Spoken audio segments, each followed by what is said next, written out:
child first. And to me, he's a child. Yeah. I learn the child first. I learn what their interests are, what they like to do.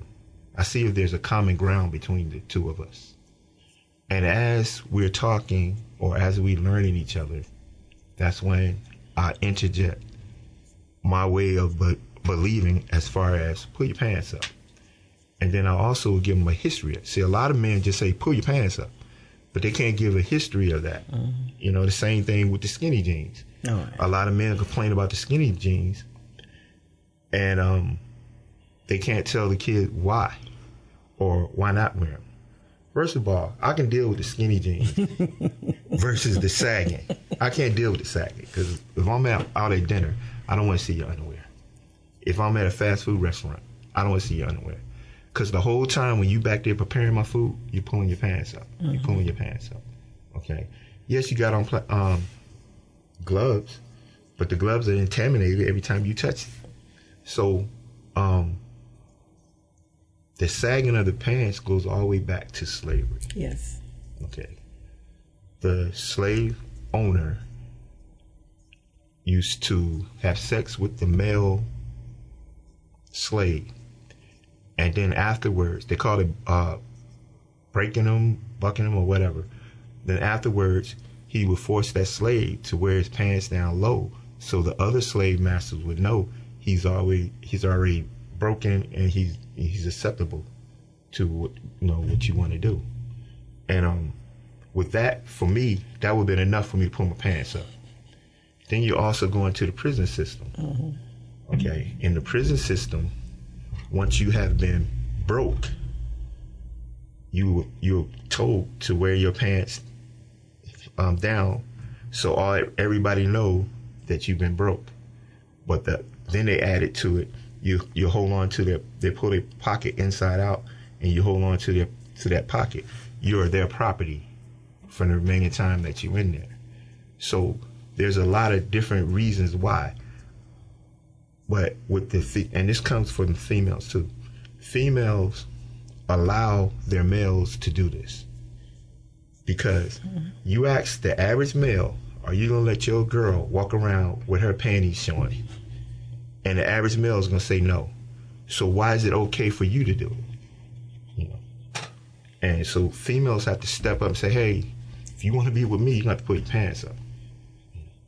Like I say, we can tolerate the skinny jeans, but we cannot tolerate the sagging of the pants. There's no reason for that. No one will see your underwear.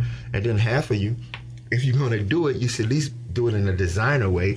Okay, I got a blue shirt on, I got blue underwear, I'm matching, But other than that, I don't see a reason for it.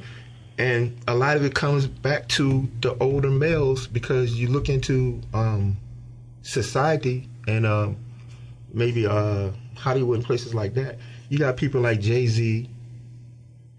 You're in the eye of young kids, and you're basically dictating the fashion.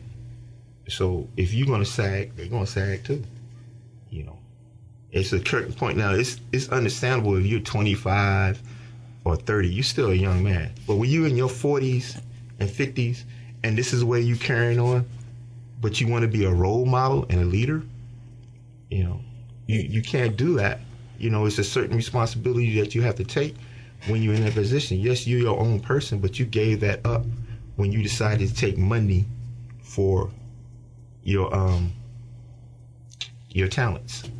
So you gave all that up. Now you became a role model, where you want to be or not. So but going back to the nurturing women and the males, the difference. Okay, you were saying before you tell a young man to pull his pants up, you've got to get to know him. Right. Okay. I'm gonna say me. Me, I know a lot of the young men in the community because I'm in the community. I'm actually the one in the streets. I know most of the young guys because they belong to things because I'm always there. So me, I feel quite comfortable walking up to a young man and say, hey, excuse me, come here for a minute. I always tell them, I don't want to see your underwear. I need you to put your pants up. If you don't put your pants up, I will help you. I have no problem saying, I don't have to know him. I That's not a point. To me, that's not the point that I know you. The point is, I'm older than you, and it's my job to tell you, whether you like it or not, to pull your pants up. Now, I'm going to tell them, one, I will help you pull them up. The last thing a man wants to do is see you do that. Mm-hmm. But women have no fear. And I'll say not all women, but the women that I know, we have no problem walking up to a young man and say, I don't want to see your underwear. I need you to put your pants up. And how about I help you if you can't do it? Well, I get the no, you don't have to help. No, I'll pull them up, But I still want to know, why do our men, because that goes along with crime. I was in the store one day and this young man had on the hoodie and they were telling him to take it off. So they kept on, I'm like, excuse me. He said, what? I said, listen. I said, they're not saying you're stealing. He said, yeah, but I said, listen to me. They didn't say you were stealing at all. I said, but the hoodie does a couple of things. I said, first of all, put it this way. If I wore a hood, you could only see my nose. By the time the hood got over, you'd only see my nose, which means you visually can't see me. If I was to do something, they can't say they can only say from her nose, this and this. I don't know whether she was a male or female.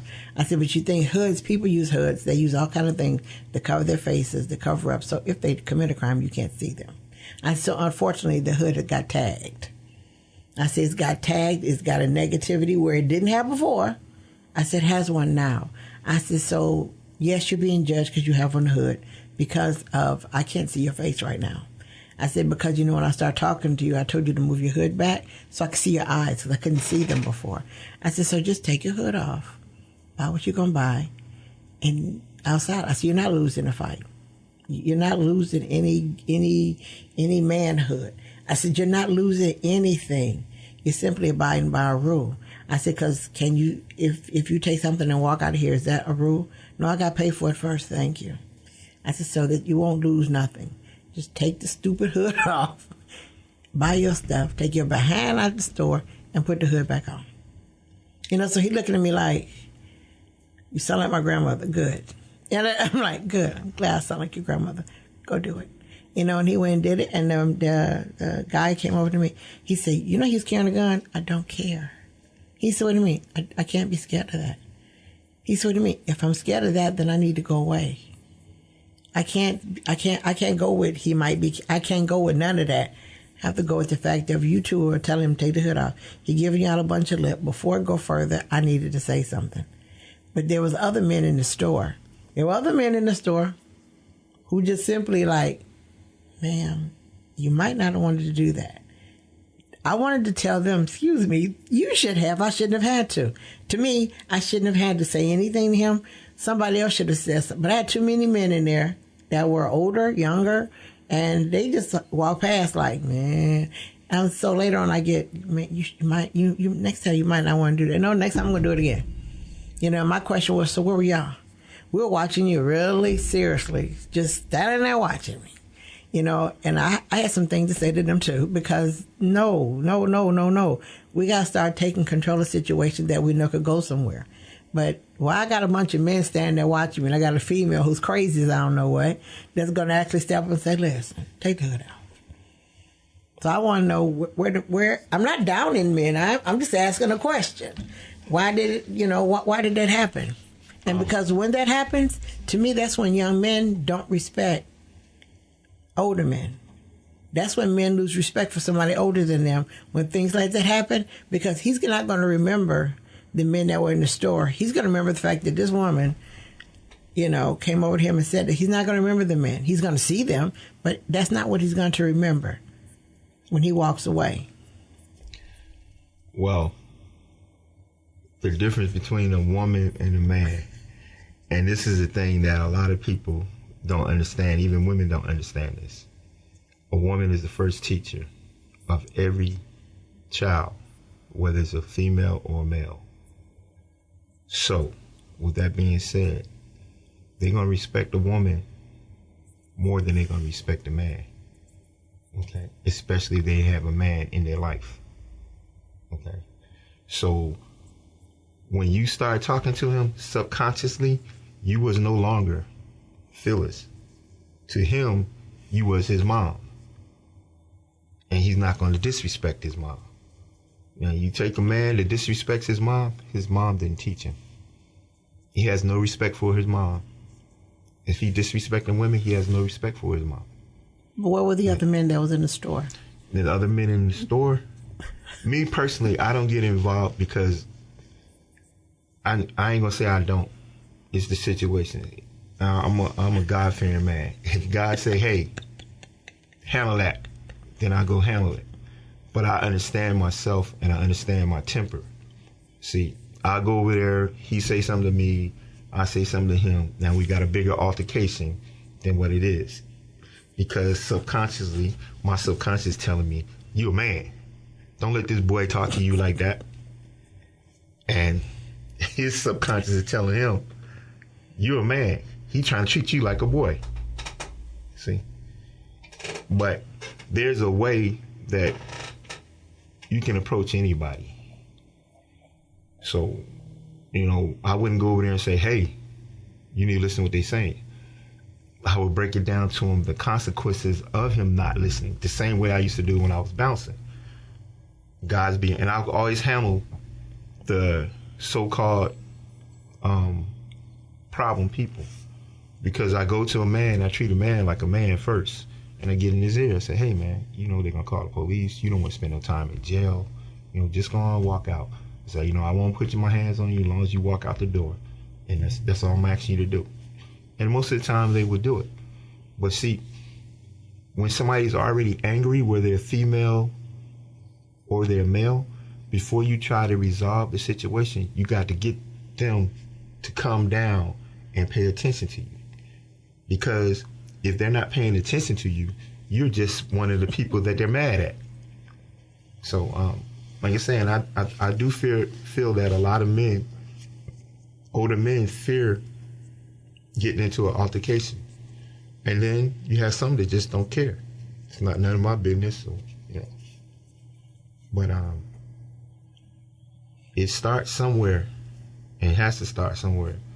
And also, if as far as the dress thing, like when I'm not working, I'm in either shirt and tie or suit and tie. I'm looking presentable and clean at all times. Now, when I'm working, of course, I have on work clothes. But they're getting this a lot from my men. You don't see older men my age, which is like in between 40 and 50, they're wearing suits.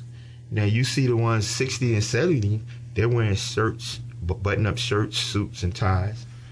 But the kids, the younger generation, not paying no attention to them, But when they see everybody is doing this and this is the way to do things, you might get across to some of them. You're not going to reach everybody, but you might can reach some people just by the way you are dressing or the way you're carrying yourself.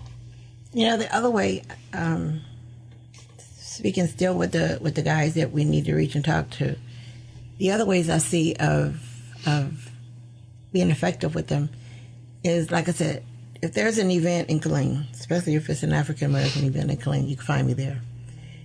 And you can find me there, and I always go over to the young people and just ask questions. I just be asking, not crazy questions, but I just be asking, so what are y'all interested in? And I ask them now.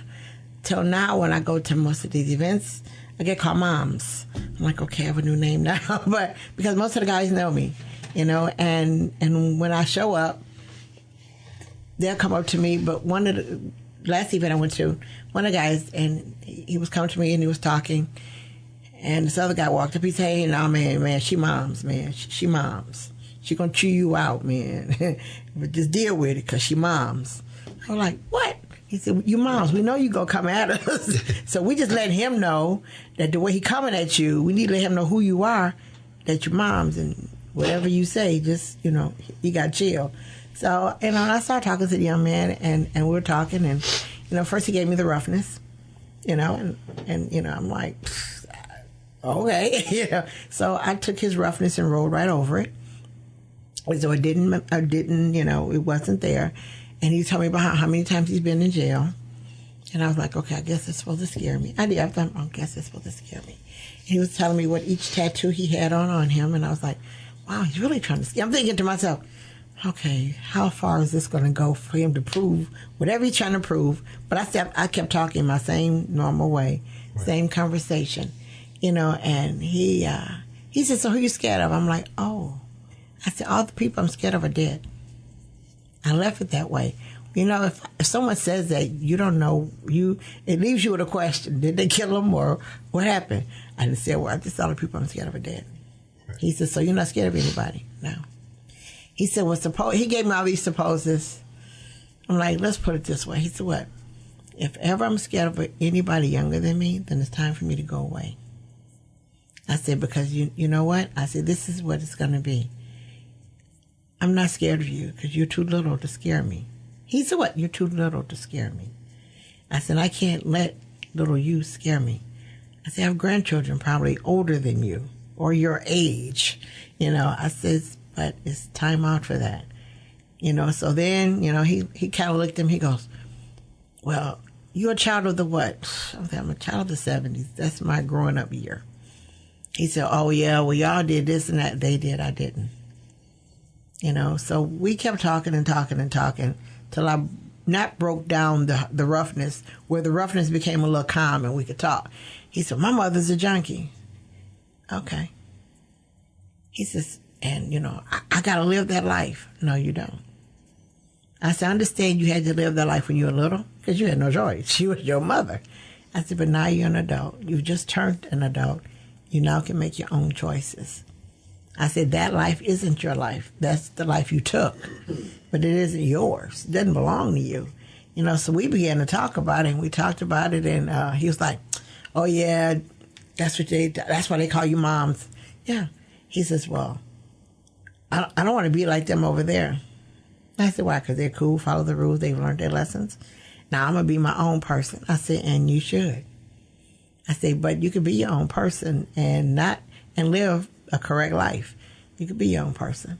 I said, that's not being a copier. That's not mimicking anybody. That's still being you.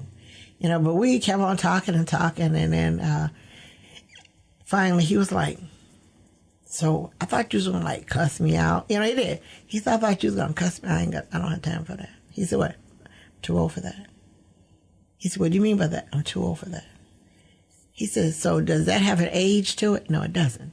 It's just that I say I'm too old to do that. Somebody my age might go at you that way. I said, but I'm too old for that. I said, I was too old for that 20 years ago. I've always been too old for that. I'm not going through that. I'm not that one. But I had to go through a whole bunch with him to let him understand that the gun wasn't going to scare me. Oh, you live a drug. None of that. He gave me all those good stories. They were really good. They were good. But I'm still standing there like, okay, how much more I got to go through this? Then I decided I'm not going through this no more. Just start talking, But like I said, the community needs the men to come out, be a part of the community, step out there, show up in places so they see you, because you could be a great role model, but if you're not out there, then you're not a role model to anybody except for your house. So our thing is, we have a lot of great men in the community. We have a whole bunch of them. But they need to do a new thing called step out your house and into the community. Go to where the young men are, because you can't mentor air. You can't mentor a cell phone. But men have to step outside of their box and their circle and go to these places where they are. I sure go. Now, I'm not going to no club. That's not me.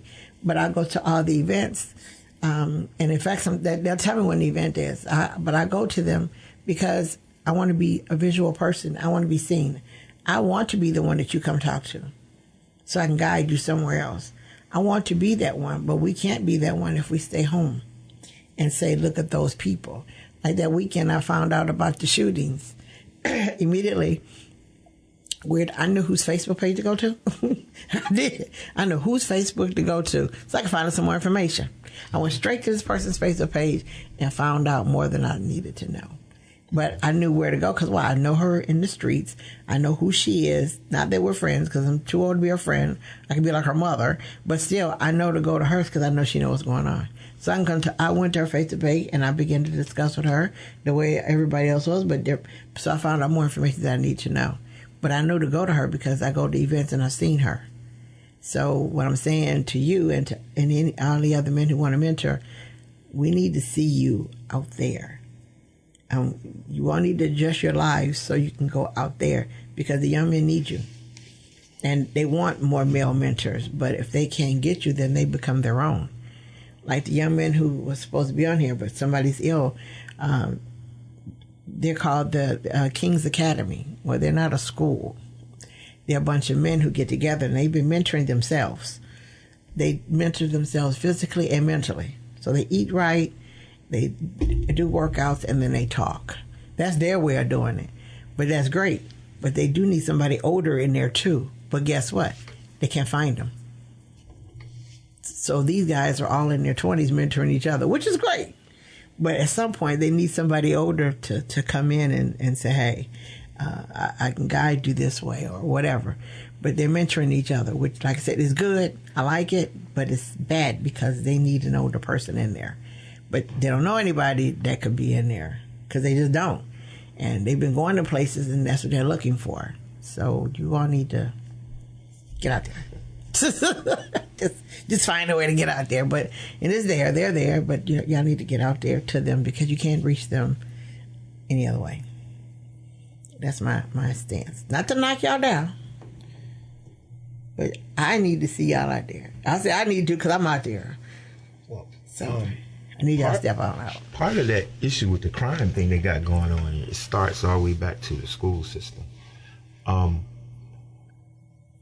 If a kid gets in trouble a certain amount of times, they said he's not allowed to go to any school in the district.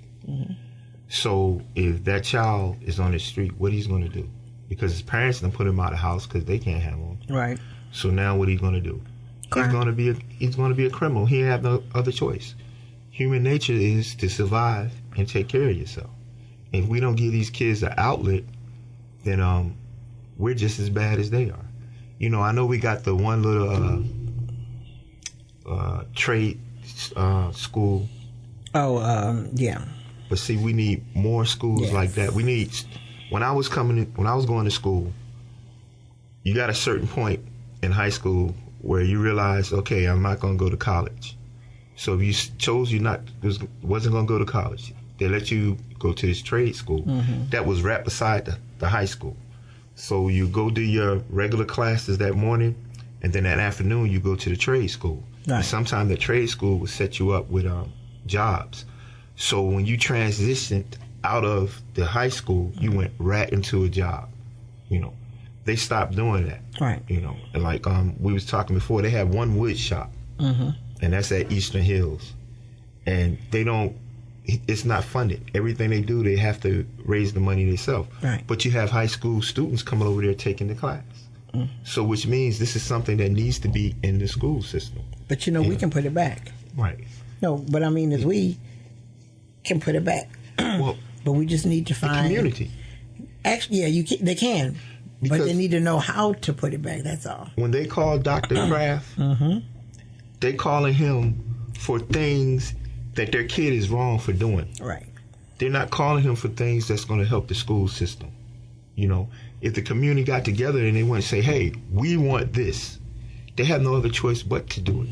Well, but no, the parents are not involved enough into the school system to understand that these kids are here committing these crimes. And a lot of these kids are between 22 to 17, they're committing the majority of the crimes in the city. Right. It's because they have no job training, they have nobody they can go to, and they don't have an outlet. Going to, the one thing I do know, going before the school board won't help. Reason being, school board needs money from the state. So what parents and people need to do is write your legislator as much time as you email, or Facebook your legislator. He got a Facebook page. Facebook him to death. Because he is the one who can vote to put that money into that program. Because the district can say, yes, we know it's needed, but they don't have the money because the state didn't give them the money for trade school. So what we need to do is find out who your state legislator is, Facebook them, email them, call them to death, and tell them we want a trade shop put back in schools and the reason why. Don't just say we want it, give them the reason why, but there is a mechanism to do it. It's just that some of us don't know the mechanism. So now I'm telling everybody the mechanism.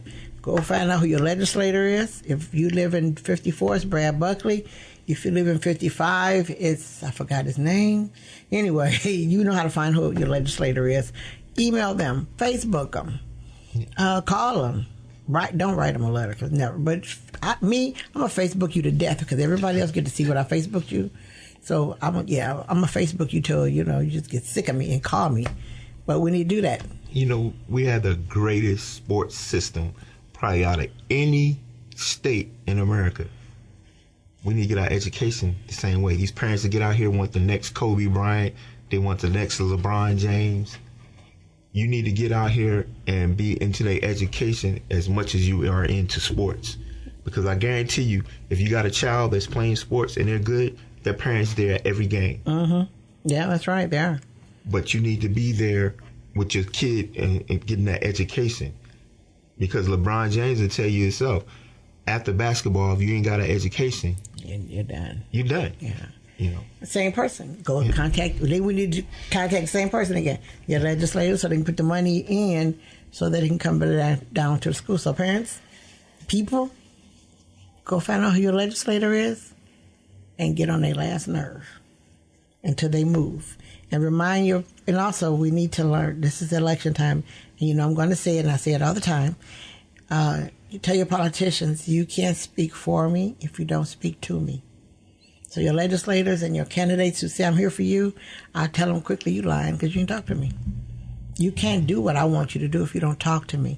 So don't let politicians stand up and say I'm speaking for you. They lied because they didn't talk to you, so they can't speak for you. So let's take control again. Because remember, like I said, they work for us. And if they work for us, why don't we contact them? Why don't you contact your legislators? They work for you, but we don't contact them. So they act like school kids. Because, if you don't guide school kids, they do what they want to do. Okay, we didn't guide these politicians, so they do what they want to do. They do what they think is right. So you want money for your schools? You want programs back in your schools? Contact your legislators and take them off. I am one. I nailed mine, which is Brad Buckley. I'm going to say his name. Yeah. And Hugh Shine is for 55. That's right. District 55 is Heights and on it. There's Hugh Shine. That's what it is. But yes, my legislator, I get on his nerves all the time. And I'm going to continue to get on his nerves. I might not have voted for him. It doesn't matter. But he is my legislator, and I'm going to dog him out. He knows my name, knows my phone number, email address. And I'm glad he does because I'm still going to get him until whenever he leaves office. But I want to thank you for coming on the show this morning. Yeah. Good conversation.